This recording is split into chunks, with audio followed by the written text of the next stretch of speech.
You are listening to One Nation Under Crime, a historical, chronological true crime podcast. Each week, we go through our nation's history and discuss cases from each year. Starting in 1800, I'm Kayla. And I'm Leah. We are on episode 60. 60. 60. Can you believe it? We are so cool. I think we're veterans now. I think maybe. We have over a year under our belt. Podcast veterans. That's what we are by now. And I actually got our source for our Jessica episode that we did a few weeks ago that came out on June 15th. Yes, on her birthday. Yes. If you've not listened to it, it is a very good episode in the fact that I think some answers could come forward. Yes, awareness was raised. Yes. And I heard from Candace.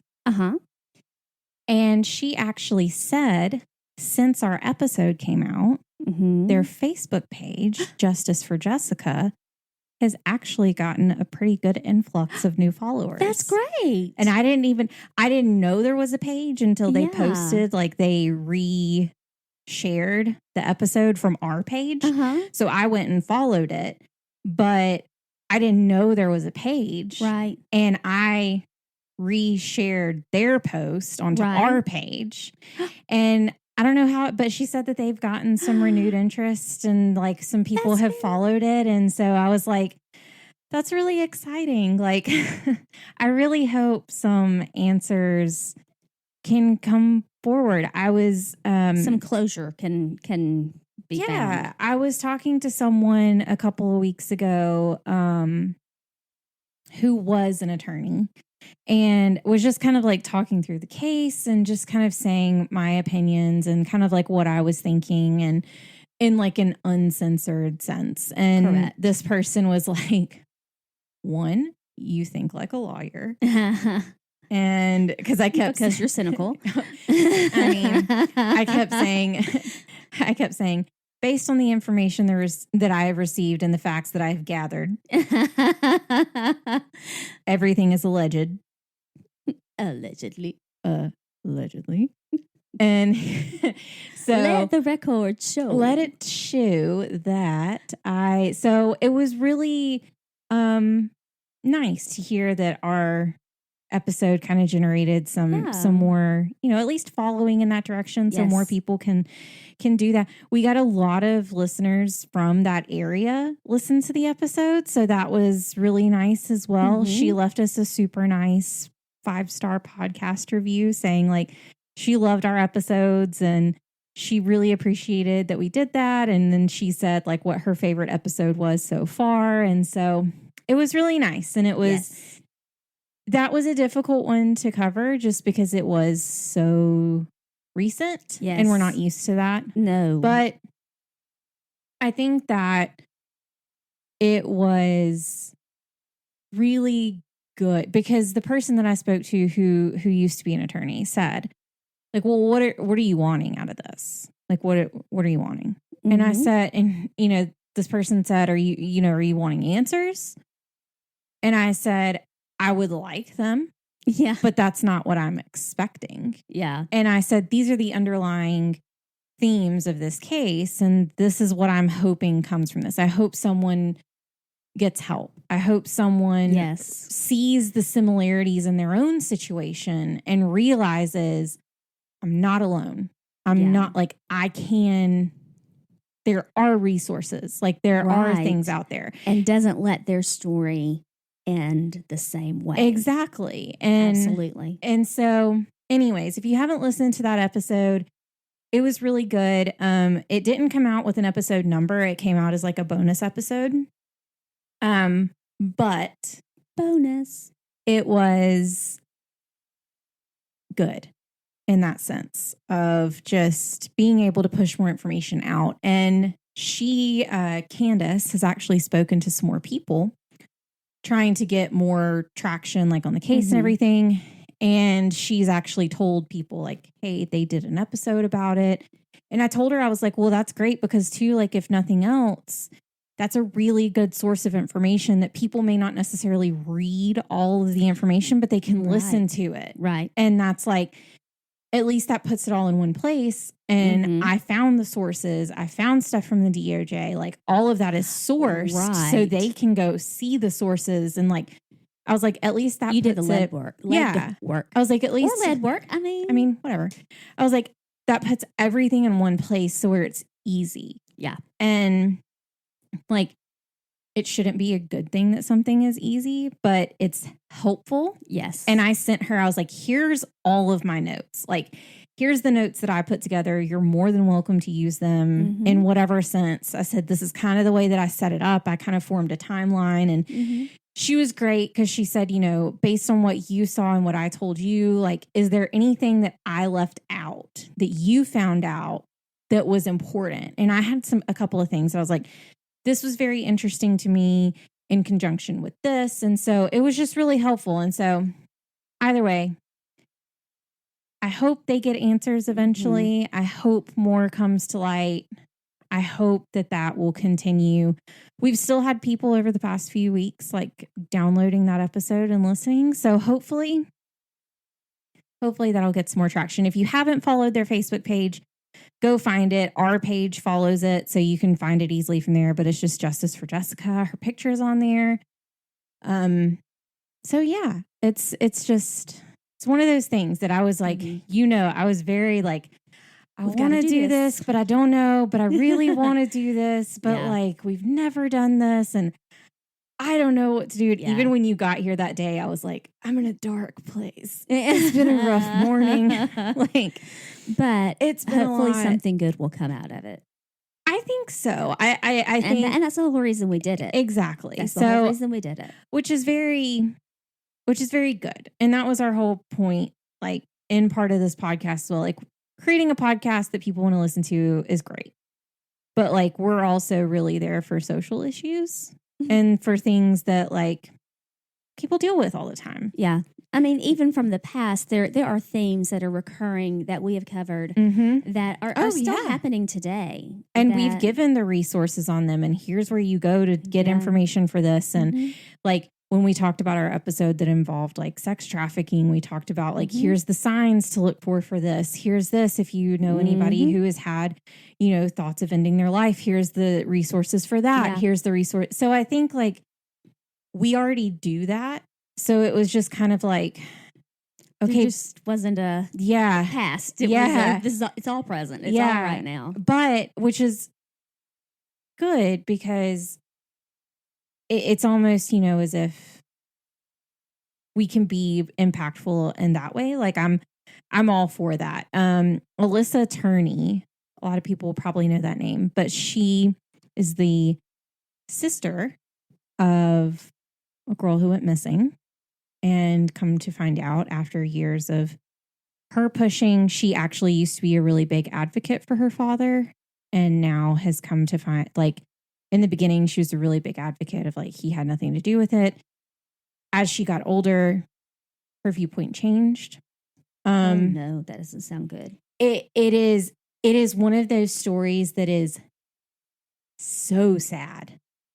And at the end, like, Alyssa's arc has been amazing to watch. Just seeing, she has her own podcast now called Voices for Justice, and she does follow the lesser known cases. And I'm actually going to reach out to her about Jessica's case to kind of see if she can just to send it and say, hey, here's something. And because she does that, she finds those cases that people may not know a whole lot about, that people like that do need an answer, that need something because her sister needed that and didn't get it. And so she's amazing, but her name's Alyssa Turney. She is a huge advocate for victims' rights and also just like finding the missing. And, she's just, anytime that I really think about when we cover someone's story, she's a family member of a victim. And so she does talk about how sometimes true crime media can be very salacious and how the victim's family really needs to be put into perspective, which is why with Jessica's case, I was really careful to make sure we were okay covering that. Right. Yeah. And so, but it's just very, if y'all haven't listened, which like her podcast, it's been in top charts. It's been amazing to watch because she just kind of started it as like, I'm going to do this thing. And then it just kind of blew up, and she has so much support from the entire true crime community, and she's super supportive of them. And it's just kind of one of those things that's really kind of beautiful to watch, just because I think she's helped change the narrative and how true crime is covered by some people. And she's helped respect victims, which can be lost. That's what frustrates me. I don't understand, even today, like the Johnny Depp and Amber Heard case, the trial. You know, I didn't watch that. I mean, yeah, I'm a Johnny Depp fan. He is my favorite actor. Because he's a chameleon. I love to watch the man in a movie because he can pull off any role. I still, until I saw him as himself using his Willy Wonka voice, could never put two and two together until I saw actually him doing. But yes, he really is. But that is such a it's crazy to me that people get so wrapped up in, you know, somebody's personal life. It is in that sense. Not that you shouldn't care. Right. I'm not saying you shouldn't care. Right. But about those things. Yes, but that's their personal life too. You know what I'm saying? But the blown out media coverage. Yes, that's what I'm saying. And of course, he's a star. That's not the same thing as it's not the same thing. Like move by move in the courtroom, like that was. I will tell you though, if I ever had a girl crush, that would be one Miss Camille. She's gorgeous. That has nothing to do with it. She is so good at her job. And there's nothing that I love more like than seeing someone really good at their job. Like in that position. And she was just satisfying. Like her so confident facial expressions, her confidence. Like she wore this white outfit one day. I mean, chef's kiss perfection. She was so good. Okay, show me the highlights of it. And it was just like, it was one of those like moments where you're just like, not like a feminist movement. I know some of that can get like pushed, you know, to people like, oh, feminism, that stuff. It wasn't one. It was just like, it's so good to see a woman do something so good. And it was just like, I was watching snippets of her and I was like, oh my, I would not want to come up against you in court if I were against you. No, you will eat me alive. But it's because she's good at her job. Yeah. Absolutely. Well, that's the thing. Show me highlights, show me snippets of it. Sure. But I mean, why watch the whole thing if it has nothing to do with you? Yeah. I think for a lot of people in that sense, I think so many people have been fans of his for so long. And I'm not, I will go ahead and say this. I will not speak my opinion. I am not going to say what my opinion of the case is. It's still very topical. I get that. But I am not, I'm not here to vocalize my opinion on the outcome of that case. Just because there's a lot of nuances that go with it. And anyway. I'm not going there. Well, I was just using that as an example. Exactly.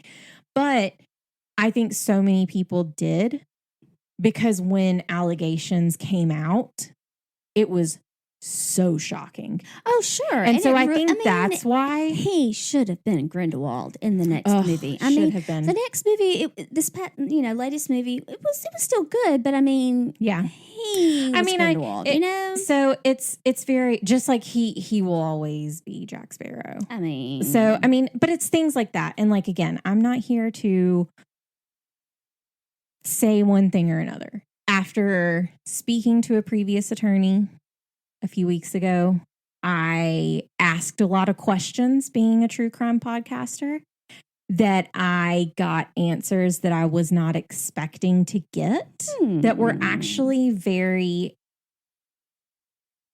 when they were said to me, I pushed and I was like, no, like that's, but then when I got it back and it was like, no, you're wrong. And I was like, oh, wait a minute. Because the point was, any case you see, you are seeing from the outside in. Absolutely. And because I was talking about specific cases and I said, how was this not done? Like, how was this not seen? And he was like, no. You have to understand, one, an attorney's goal is to get people on that stand that are not your peers. They are not going to be people. They are the people who, like, not in a bad sense, but they're the people that may not be someone that is very savvy with the law or someone who's he's like, that's the goal, is to get that because you can mold that mind. And I was like, wait, what? Yeah. And just knowing kind of the ins and outs from that perspective of how many things can be thrown out. It was just fascinating, like learning those kinds of things and speaking to someone who did that and who did do defense. And I asked the question, how do you feel about being a defense attorney? Because defense attorneys can be looked down upon a lot of times. They can get a bad rap for sure. And I said, how do you reconcile that in your mind? And this person said, everyone deserves a good defense, which, yes, I do believe that. And that's a lot of what I think a lot of people think. This person said, and just because you make a bad mistake doesn't make you a bad person. And I think sometimes people don't know any better and make the wrong decision. Absolutely. And I was like, yes, that is. And, and I said, well, what if somebody were to say, like, look down upon you for being a defense attorney? And they were like, that's fine, because I helped a lot of people who probably wouldn't have gotten the help.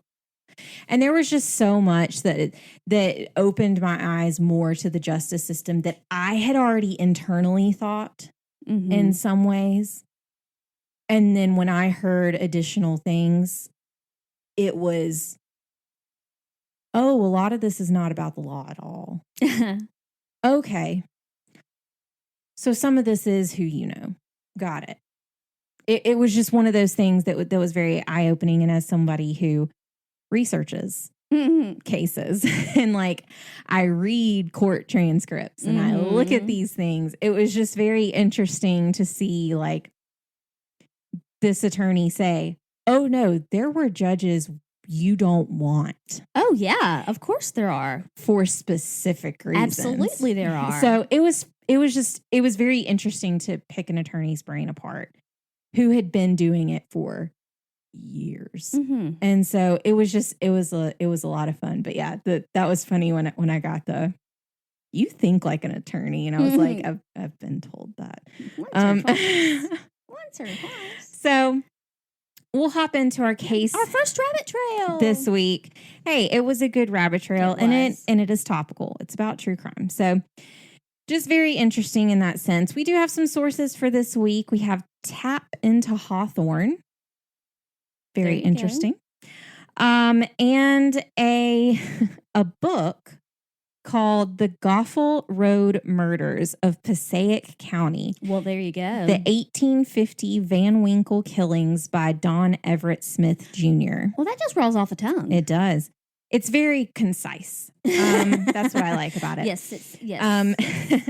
And then the ever formidable Murder by Gaslight. I was going to say Murder by Gaslight. Why don't you let me say it? I mean, you'll have your chance next week. Yay. So I'm going to be so sad when we get out of the Murder by Gaslight years, because I won't have a source I can just say. They're so nice to be able to use. So our events in 1850, January 26th, the first German language daily newspaper in the U.S. was published in New York City.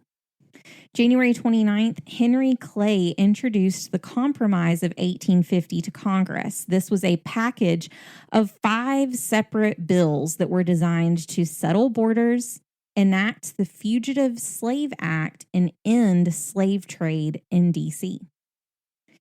January 31st, the University of Rochester was chartered, and it admitted its first student in November of the same year. Just the one? Just the one, from my knowledge. Nice. Had the pick of the dorms.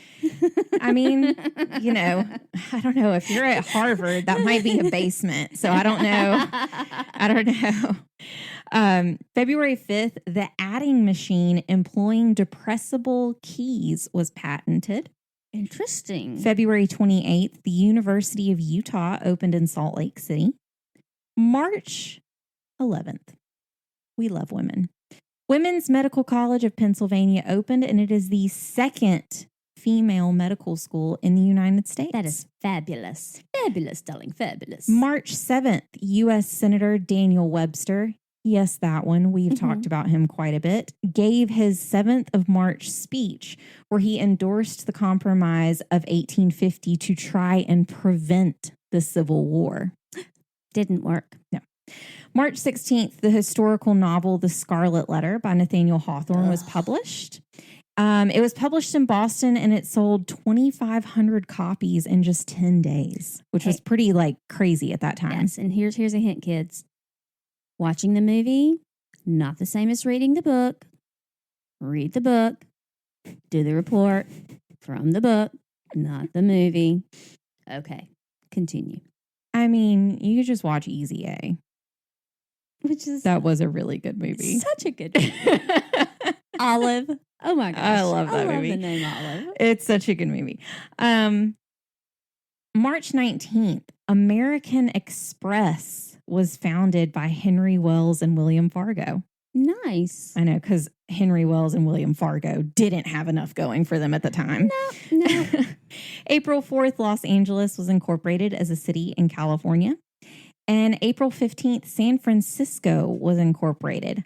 By the way, shout out to San Francisco. Our Harvard episode, for some reason, reached San Francisco really well because we got a spike of downloads from San Francisco. So I don't know who's there, but hi. Thanks, guys. It was just and gals. It was very interesting because that one, all of a sudden I was like, oh, hi. Hi, San Francisco. Thanks. So it was very interesting. In June of that year, Harper's Magazine began as a monthly published magazine in New York City. June 14th, the third Great Fire of early San Francisco occurred, and it started in a bakery chimney. Remember, we talked about the first last 2 weeks ago. So, July 9th, President Zachary Taylor died in office, making Vice President Millard Fillmore. The 13th President of the United States. Love that name. So fun to say.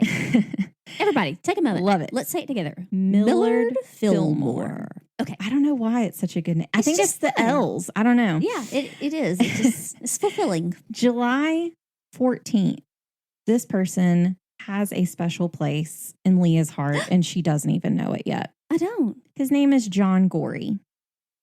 I don't like this. And this is very topical. This is very topical considering something you showed me earlier. Oh, no. He made the first public demonstration of his ice making machine in Apalachicola, Florida.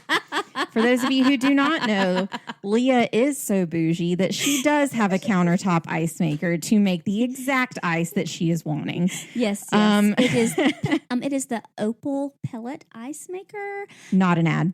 But could be. I mean, Opal people, you could be a sponsor. Give us a call. Y'all, like the good ice, like the crunchy ice. Sonic ice.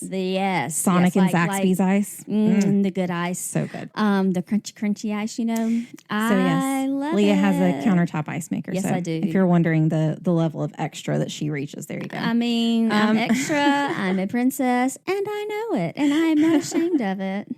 August 23rd, the first U.S. National Women's Rights Convention convened in Worcester, Massachusetts. September 9th, there were several events. California was admitted to the Union as the 31st state. The Utah Territory was established, and the New Mexico Territory was organized by order of the U.S. Congress. September 11th, opera singer Jenny Lind, the Swedish Nightingale, gave her first U.S. concert at Castle Garden in New York City. And it was promoted, as we all know, by P.T. Barnum, as everyone should know, by the way. The shine of 1,000 spotlights. September 17th, the fourth Great Fire occurred in San Francisco. Goodness gracious. September 18th, the Fugitive Slave Act of 1850 was passed by the U.S. Congress because people are garbage. You're welcome. And Harriet Tubman became an official conductor of the Underground Railroad. Because she's a boss. Yes.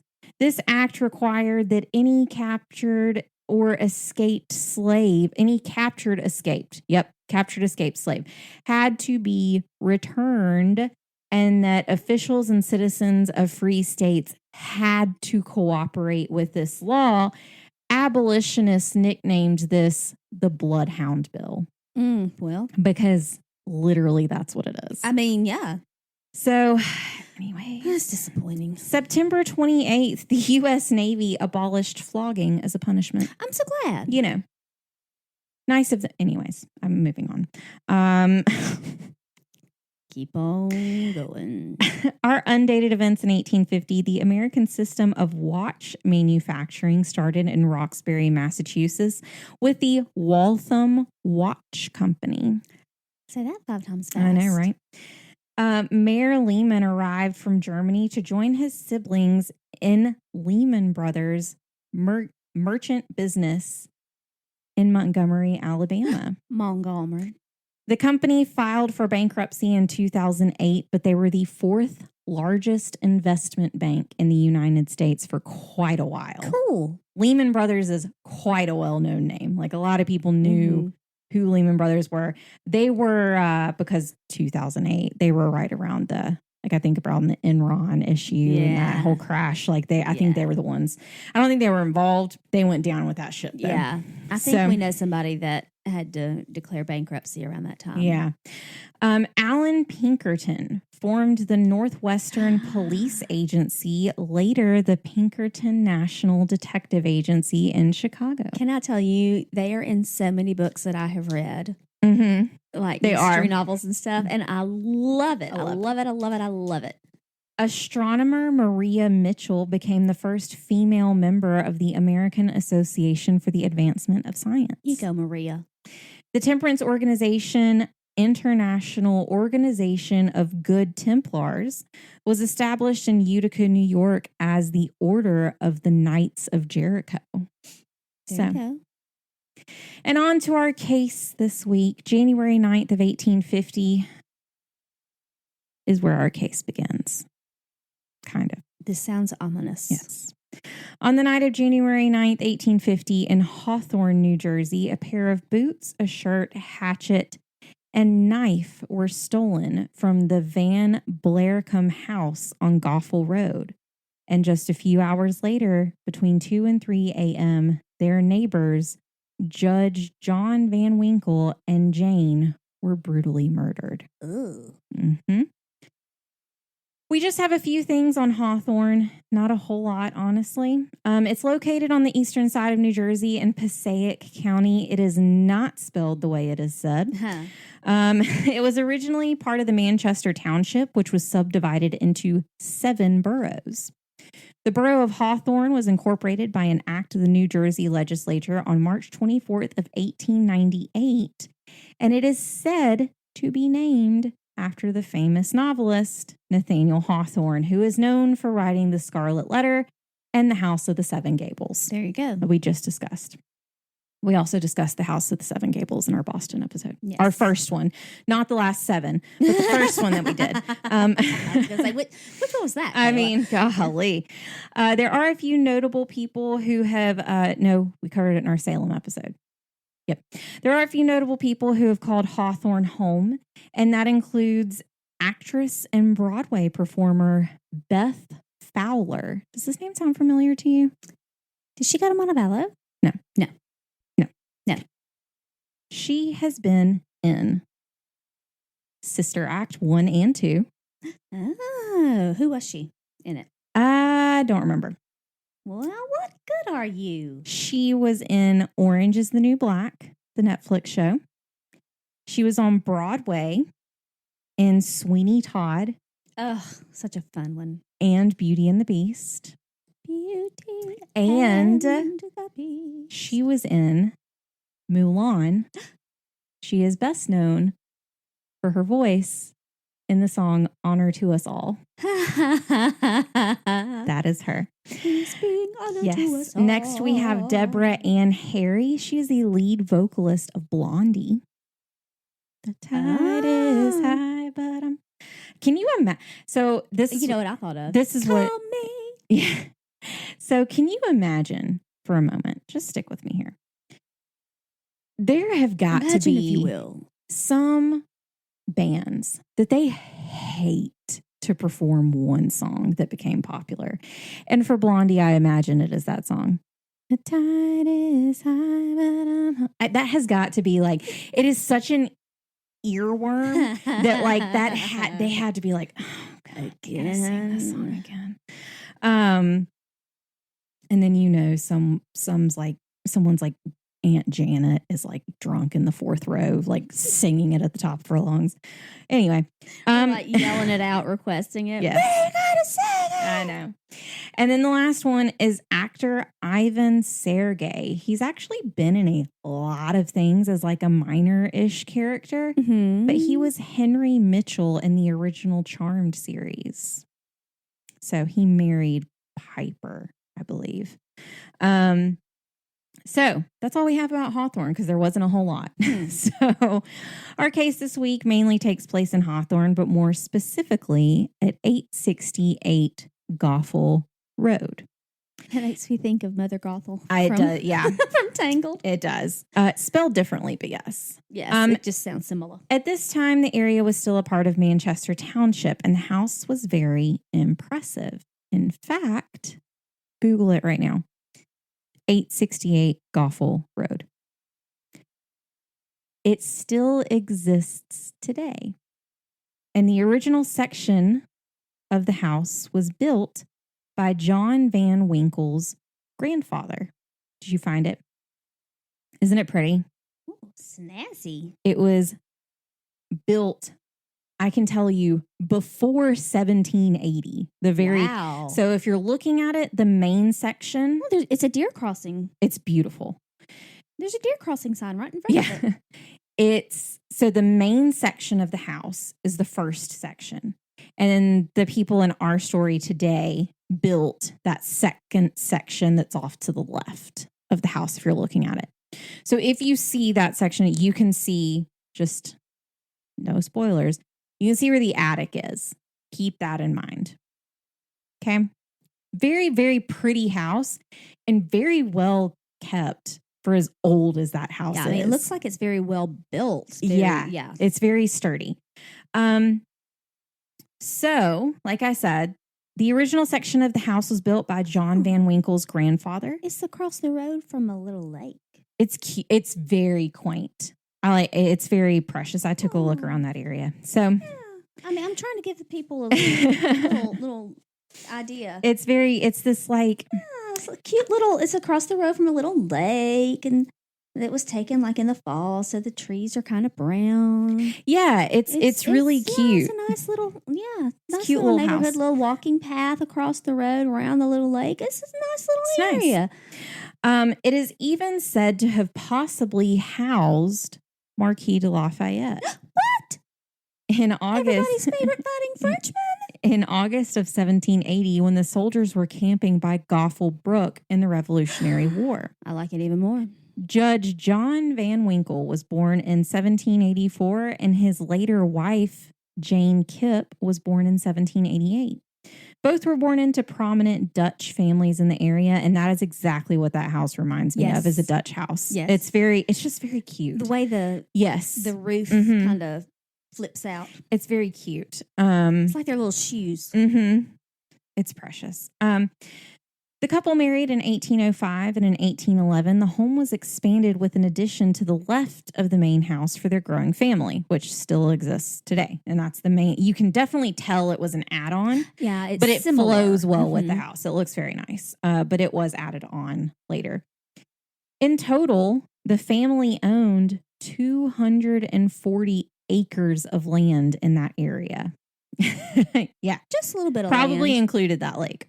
Probably so. And in 1820, a grist mill was built on the property as well. Well, with all of this land comes a whole lot of work. And yes, you need people in order to maintain it. So in 1847, Judge Van Winkle hired 34-year-old John Johnston from Liverpool, England, as a farmhand. Johnston was a welcomed addition to the Van Winkles. The family took him under their wing, and Johnston even became very close friends with the Van Winkles' granddaughter. There was a downside to Johnston, though. If he were in his cups, as some would say. That's a nice little saying. He became a pretty angry drunk. After a few months of working for the Van Winkles, Johnston became obsessed with another woman in the town and was arrested for trespassing on their property to get to her. Oh, my. Johnston had to appear in court, but as you might guess, his employer, Judge Van Winkle, was the one to see the case. Since this was a small case of trespassing and there wasn't really any harm done, and I put in parentheses, in their opinion, well, what was done? Judge Van Winkle threw the case out. So he did only trespass on the land. However, excuse me, sir, as someone of the female persuasion, knowing someone is so obsessed with me that they're coming, that's terrifying. And at this time, I understand. He didn't do anything, but that's because he was caught. Well, and he could, to be honest, this is still an issue today. Yeah. But, I mean, creepy. Yeah. I mean, that's just not it's kind of like when people now will say, we'll get a restraining order. And so many women will go, yes, let me get a piece of paper that gives him my address to tell him how far he has to be. But or she walked right through that restraining order and put her in intensive care. Exactly. A lot of men, women, both sides, all day, whoever. I mean, if you have somebody who's like that, sure, go get a restraining order that gives them the address of where you're going to be most of the time. Again, you do have to follow laws, and I get that. And you do. And for some people, they'll be like, okay, but it's over. Public record. True. But for some people, it would be game over. Okay. But for some people, it's like, okay, so you want me to hold up this piece of paper when they come near me? It's it's such a, it incites or oh, so you're going to play that way. Exactly. It's double edged and yeah. And if someone is that persistent, I mean, a piece of paper is not going to stop them. I know. I mean, it's so frustrating, and it's just. But there are steps that you have to take. I know. But I mean, I get also, that. Those steps can also harm along the way, which is it's such a double-edged sword. Yeah, and it can take a long time and make the process longer, and sometimes not. Yeah, I understand. It's so insane. So when they was like, this was just a small case of trespassing, I was like, oh, was it? Yeah, I know. I know. So it is kind of creepy. I'm sorry you're obsessed with me. Yeah, but no, I'm thank gonna you. need you to stay at your house. Yeah, don't off my property. Come near me. This is the line. Stay on your side. You have 240 acres of land to stay on. Bye. Johnston continued to work for the Van Winkle family and still remained a family friend when he stopped working for them in 1849. So much so that Johnston was a part of the Van Winkle Christmas dinner just 2 weeks before their murder. So he was a really respected family friend. He was always there. He was always around, and yeah, he had his flaws, but they were okay, that's just him. Slap on the wrist. Don't do it again. Not all so-and-so. So on the January. Yep. Well, On the night of January 9th, Judge Van Winkle decided to go to bed early. Their granddaughter happened to be staying with them at the time, and she was supposed to sleep in their room, but for some reason, whatever reason that may be, that night she didn't.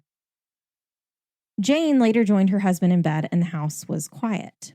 The same couldn't be said for the Van Blarcombe house because someone was pilfering through the house on a mission to find specific items. They succeeded, and a pair of boots, a shirt, hatchet, and knife were all taken from the house. That is an assortment of items right there.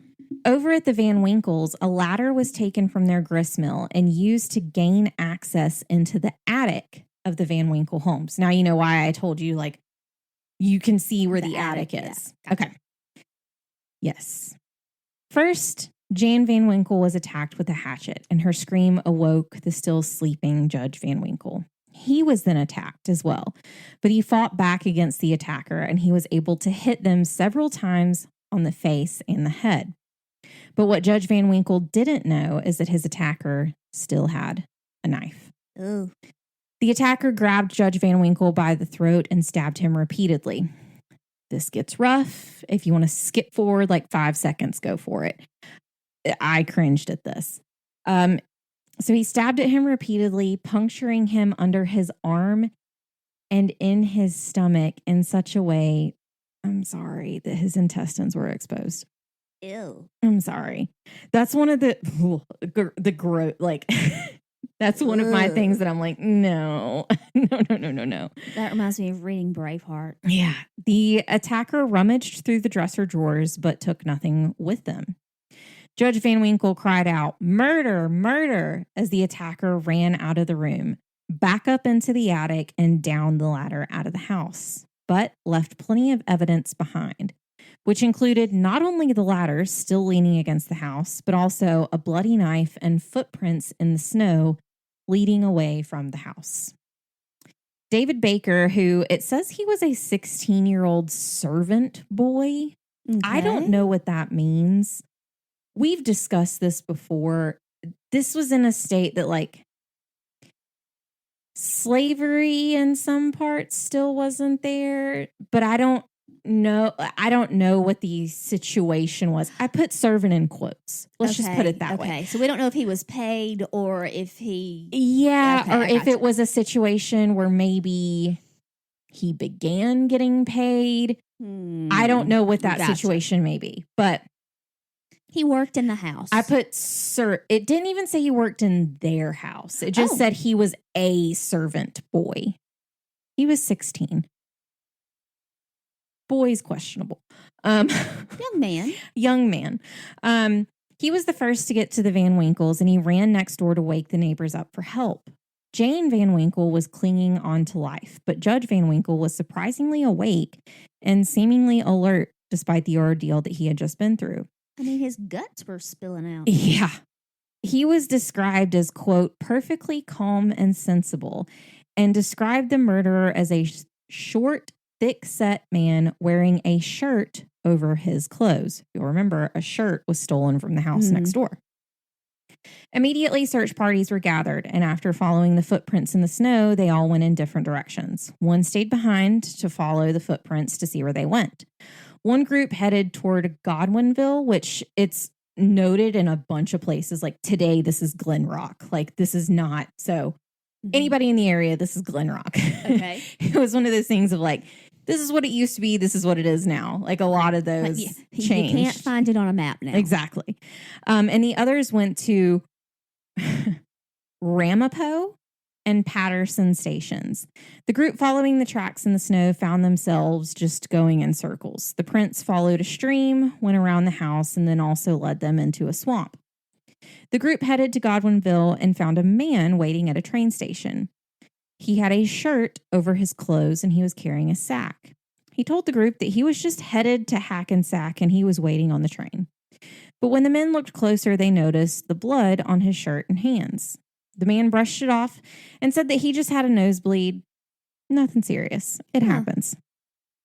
Look, some of the best of us get nosebleeds often. My poor nephew does.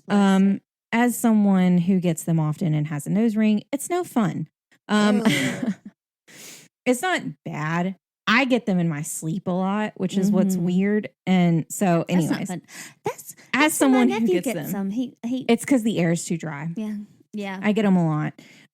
My daughter will get them, and she's so used to it now that it happened one day at summer camp this year. And she goes, "It's just a nosebleed." And they go, "Well, here, you need to blow your nose." And she goes, "I have to let it stop first. Then I can blow my nose." Like, you peasants, like, don't tell me what to do. Well, this poor baby, my nephew, like, he has bunk beds now and he sleeps on the top. And so, like, he'll wake up and his nose is bleeding and he'll just, like, lean over the side of the bed. And so he came and tells his mom, "Oh, Mom, I had a nosebleed, but that's okay. I leaned over my bed and it stopped." And so she goes back there and it's like a crime scene. Oh, I know. My bathroom, that bathroom has looked like a crime scene. And I'll take care of it. Oh, I'll wake up and she goes, "I had a nosebleed last night." And I'll go, "First question." And she'll go, "I didn't get it on my bed." Okay, we're good there. Good job. Glad you didn't. But she doesn't tell me what her bathroom looks like. And it's like, crime scene. Oh, gosh. Crime scene. So, this guy just had a nosebleed. I mean, is what it is. But then another person commented that he had blood on his back, too. And the man brushed it off again and said, "Oh, yeah, I was killing hogs earlier. And it had to be from when I was carrying them over my shoulder. And that did it. Hog blood. However, there was so much blood on his shirt that when one woman in the search party went to touch it, she could wring blood out of the shirt." That's something you never knew you didn't want to hear. Yeah, but then you're like, "Oh no, that is gross." Did you like the sound effect?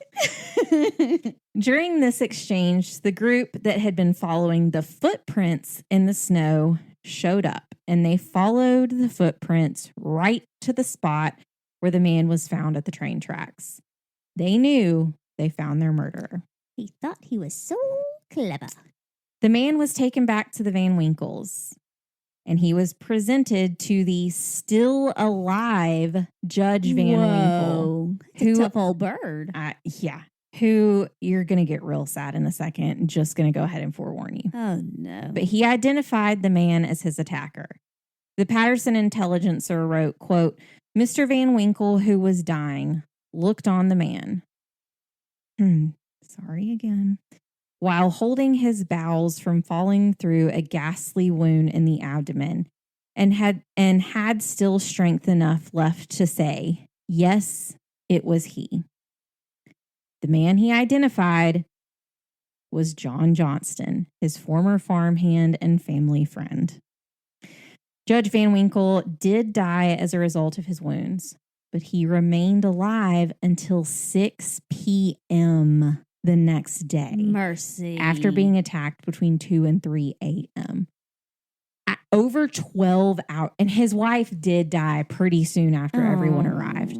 So this is why I said, sorry, this gets sad. This part got me. Like I said, he did die, but he remained alive until 6 p.m. the next day, giving him enough time to make his and his wife's funeral arrangements. Oh, this is so sad. I was like, oh no, I don't like this. Johnston was taken into custody by the Passaic County Sheriff Nathaniel Lane. Fun fact, this is a fun fact. He was a part of the Underground Railroad. Huh. He was he was like one of what they would call like the conductors, like who would help move people. Or they weren't called conductors. There's different, like we've talked about it. There's different stations and stuff. I want to say he was a station conductor or something. Like a station master. Yeah, where he would help people through the Underground Railroad. That was why I said, with knowing that that's Passaic County, with them being in Passaic County and with the Underground Railroad being a thing at this time, when they said servant boy, I don't know what that means. Like, I don't, because I know at those times we did talk about, I don't think it was it wasn't Mary Cecilia. It was the girl in green. Helen Jewett that we talked about, who she went to go live with someone and worked as a servant for them. Mm-hmm. So I don't know if it was a similar situation. I'm not sure. Yeah. So anyways, Johnston claimed he was innocent and had nothing to do with the crime. He denied any knowledge of the murder and that actually he didn't remember anything that had happened since the previous Sunday. Well, he sure did have a lot of explanations at the train station. I said, well, this didn't help his case at all. On March 6th, Johnston was indicted for the murder of Jane Van Winkle and Judge John Van Winkle. He was appointed a defense attorney. All right. If anything gets your spirits up about this case, it is this defense attorney's name. Okay, I'm ready. I need some happiness because he's kind of made me sad. He's harsh on my groove. Are you ready? I'm ready. Socrates Tuttle. Socrates. Socrates Tuttle was his defense attorney's name. That's awesome. That is one of the best names. That's really fun. Socrates Tuttle. You know why I said Socrates, don't you? For what? Billy and Ted's Excellent Adventure. Yes. Socrates. So yes. That's an awesome name. Socrates Tuttle was appointed to defend Johnston against the charges, and Johnston maintained his innocence the entire time. The trial was concluded on March 12th, and the jury deliberated for a mere 20 minutes before finding John Johnston guilty. 13 days later, a crowd gathered outside of the courthouse to hear what Johnston's sentence would be. When Johnston was asked again in court about his guilt, Johnston claimed again that he had no memory of the crime, even though he was now convicted of it. The crowd outside went into a frenzy after hearing this. Yeah. And the presiding judge, who had to take over because he this was killed the other murderer. Judge. Yeah. His name was Elias Ogden, another great name. That is. Sentenced Johnston to death, with the execution date being set for April 30th, just over a month later. The day of John Johnston's execution came, and it seemed that everyone in Passaic County showed up to witness it. Again, I don't get that. The New York Daily Herald said, quote, "Beaux and the Belles were dressed up in their Sunday go-to meetings. And the quote, morning was clear and beautiful, the sun rising on the hills of Patterson in all its majesty, shedding its radiant beams of glory as it had often done before. But the residents felt a gloom manifest, intermixed with a kind of pleasing, unsettled expectation that something desperate or terrible was about to take place as Dutch farmers were pouring into town from all quarters from many miles distant. Everybody appeared to be anxious to witness a man pay the extreme penalty of the law by the forfeiture of his life on the gallows." The jail yard was surrounded by a 15-foot fence, but that didn't prevent anyone from trying to look over. The crowds were getting restless, waiting outside, with some of them shouting, "Bring him out," and others, "Let's have it. We want to see him up."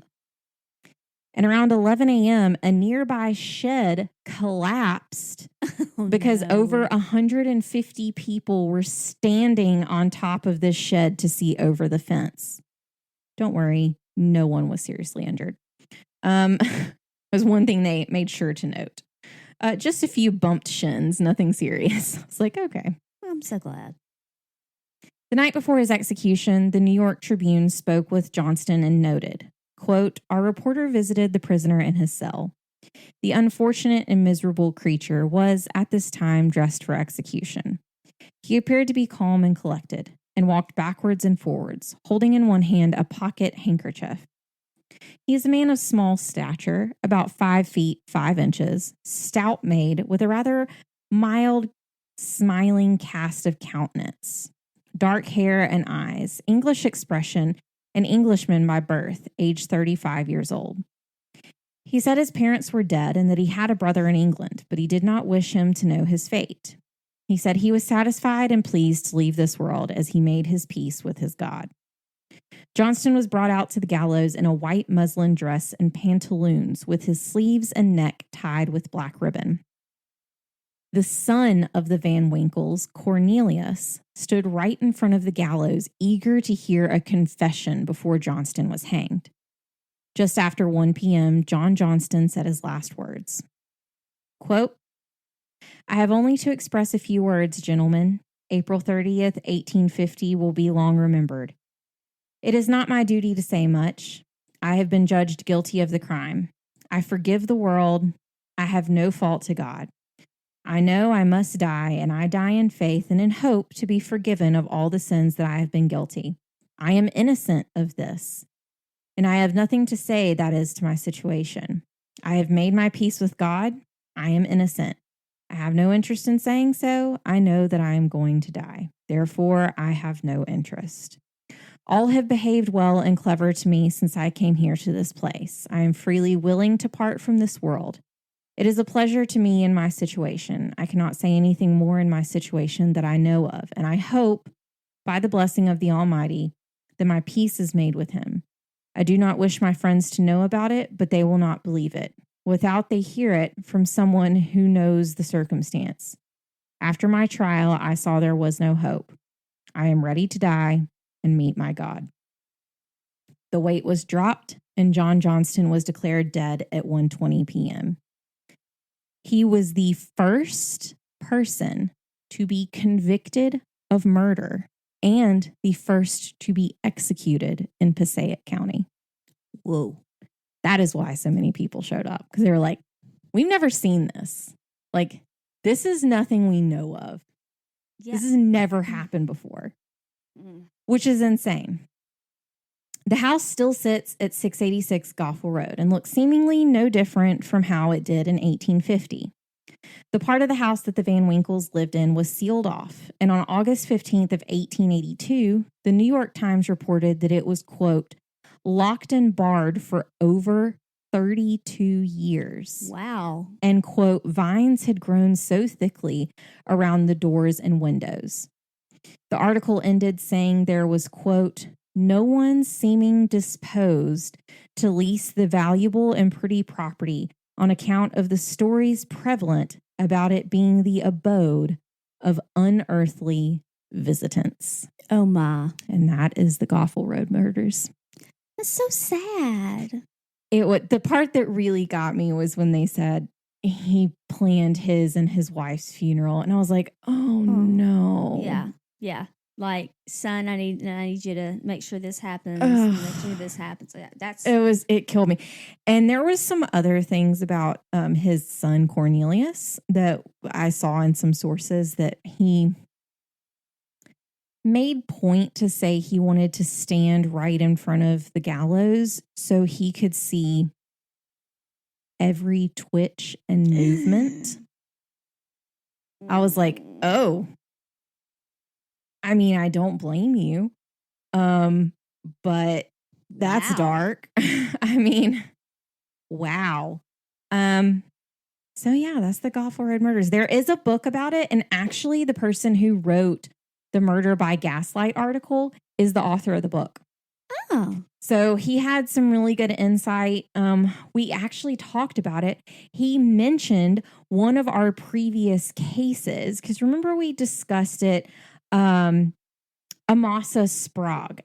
Sorry, guys. He was the guy that they made wallets out of his body after he died. And remember I explained the gallows to you, how there was a weight, and instead of him being dropped, he would be picked up. Mm-hmm. It was like a lever, like a pull. Mm-hmm. They used the same kind of gallows that's why I said the weight was dropped. Yes. Because it was the same kind of thing where there wasn't a trap door. Yes. So, yeah, but I was like, Amasa Sprague, why do I know that name? Why do I know that? And I went and I clicked on it and it was like, they made I was like, yep, I remember it.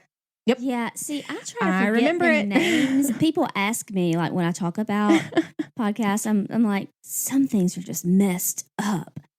That's one that's pretty. And I'm like, that's pretty rough. One person made wallets out of skin. And they're like, what? I'm like, Remember they found it in the walls of one of the houses? Yes, so weird. It is so weird. So anyways, that is the Goffle Road murders, and that wraps up episode 60. 60! Can't believe we made it. So we have a website where you can find any and all ONUC information you're looking for. You'll find literally every single way to get in contact with us or follow us there. And you can look at it by gaslight, by lamplight, by candlelight, by phone light. Phone light's a good one. By crystal light. I mean, if that's your drink of choice. Well, salt rock light. Oh, yeah. I have a Himalayan salt lamp. The cat was licking on it earlier. It was very weird. Not the one you would think. Guys, I have 2 cats. They're crazy. But they're precious. They are precious. And for anybody who's wondering, who's been listening from the beginning for a Claire update, she's fine. She's part shark. She's a little plump happy cat again. She's still getting shots, but she's still a plump little happy cat. And Leonard is a fat. His little guy. His little fat. Anyways, so if you would please go and leave us a 5-star review on Apple Podcasts, we would greatly appreciate it. We do have a Patreon. If you would like to help with the cost of making and hosting the show, we are actually about to record a Patreon episode. Yep. Back by popular demand. Well, I will say that. Any reptiles this time? We got no reptiles this time. How can I? A lot of chocolate. Ooh, chocolate. And animals, places they shouldn't be.